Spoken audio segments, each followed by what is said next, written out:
Hello, my name is John Edel, and I'm with Global Internet News. We're on location this evening in Minnesota, in the United States, and we are on location with visual effects creator Jon Hyers. He's both a filmmaker and a virtual effects artist.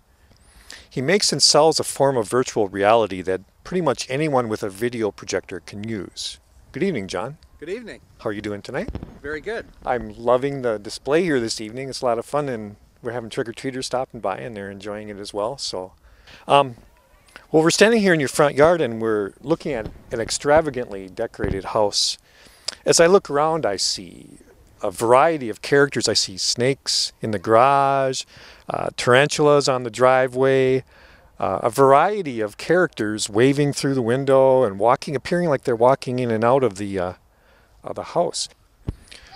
How does a person create this type of effect? Is it pretty much with just a video projector? Yeah, you just simply take a video projector and you set it up so it's aiming towards a piece of rear screen, a sheet, a white wall, or the ground, or in some cases the roof or the ceiling, and you play back specially made effects DVDs, and the resulting effect is what looks like three-dimensional images or ghosts inside windows. Okay. So what we're seeing is really, it's a lot like blue screen or green effects that we'd see in the movies. Could you explain maybe a little bit how it's similar or different than that? Sure. Yeah, in the movies, blue screen, green screen, or chroma key, which is used on the news, they will replace a background behind the actor with some special effect. And so what makes this kind of like blue screen, a good example, if you look at the snake on the ground, it can be right in there in the middle of the scene with the actors, but in reality there's no snake there at all. So if you've got a large piece of rear projection screen like on the front door or the windows, then you've got this illusion of an effect that's there with the real house or the real stage set. And that, in a sense, is why it's like blue screen for the real life world. John, let's talk a little bit about some of the effects that we're seeing here. What are the images, and how would someone use them in terms of what's the illusion that you're actually creating? Okay, well, if you look starting at the windows behind us, in the highest window, we have a colonial character who is waving out to us. That's one version of that particular character. He's designed to pull himself up and look out a window, so you can see that he will look and then eventually lower himself down, and then that'll repeat, and he'll climb back up like he's, well, you could think of it as kind of like a peeping out the window character in colonial garb. And you would basically use it with a piece of rear screen attached to the window on the inside, and the video projector is inside, projecting up on the rear screen. The next window, we've got a kind of a scary ghoul skeleton character, and what he is actually an actor-based effect that's done with a very sophisticated makeup job on an actor. And so it's a walking skeleton corpse, and he walks forward, looks out the window, appears to be looking at all of us, and that kind of gives an interaction with the people who are trick-or-treating, or if it's a haunted house application, or could even be a museum, some interaction between the virtual characters and the people watching them. The front door, you can see what appears to be a colonial ghost trying to hand candy to trick-or-treaters. And then my wife opens the door, and then the illusion appears to be walking behind her. And there she is passing beside it. So that's another colonial figure. That is on a DVD called Ghosts of History, and there's a number of characters in historical outfits. And so what they do is they walk forward towards the camera and take a few steps and just kind of look out towards the outside. In some cases they'll wave, like this guy's doing right now. And that again is rear screen. What's interesting about this one is this is a life-size projection. So how this one would be used is you've got the full 6.5 foot high front door that's full glass. And so you can put rear screen over this, and then the projected image goes onto that glass, and then the rear screen is behind it, and then the illusion is somebody right inside the doorway looking out. So if I'm a novice to this type of an effect, how would you describe what rear screen is? A rear screen is just a type of video projection screen that is designed to be projected from the back. It's a plastic material. I guess it's similar to a plastic form of the easiest rear screen is a bed sheet. Somebody could project on a white bed sheet from behind, and then you can see the image from the opposite side.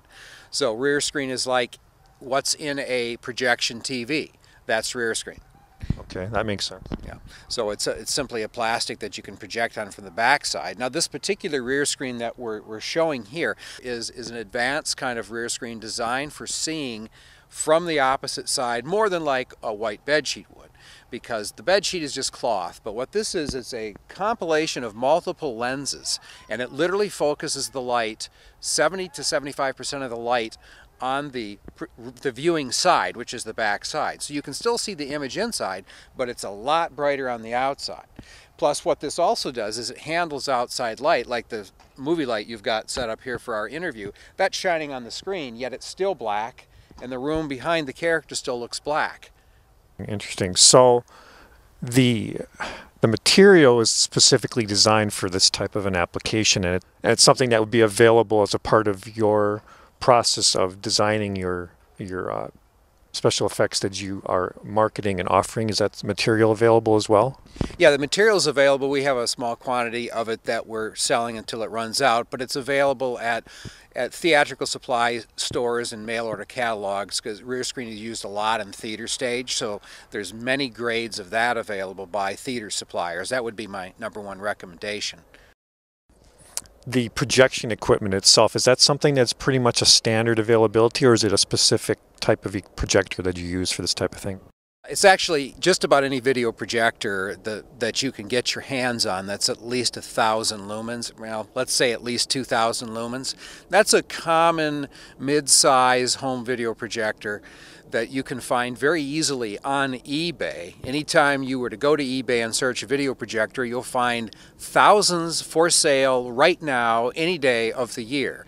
And the prices can be very competitive. I get most of mine that are on display here at the house on eBay, and I've paid literally very seldom more than $200 for each projector. And some of these projectors new have cost as much as $8,000. But you get them 5, 6, 7 years old, and you can get a real good deal. So is the technology consistent then? Is the reason these are available is people, they upgrade for a variety of reasons, but the technology is workable. You can use it over and over? Yeah, you can use the older projectors for the newer DVDs. There are a number of them out there that are high definition compatible, but they're still not high definition. And if you do the specs, you find out that the newer ones, most of those are no different than the ones from 7 years ago. Let's talk a little bit about this particular character here, the skeleton ghoul. It looks to me almost like he's not only walking around in the room, but he almost is coming out of the room into the yard here. Can we talk a little bit about how that effect works? He's filmed against a black background. And so because of that, the audience cannot lock into three-dimensional depth behind him, because they're not seeing a projected set wall behind the actor. And so what's the advantage there is you can stand anywhere you want in the yard, over here, here, over here, and wherever you're looking from, you're going to see the same image. All you see is the actor. It appears to be a three-dimensional actor walking, or three-dimensional ghoul walking in the room, up to the window and looking out. So it's an illusion simply created by the black background.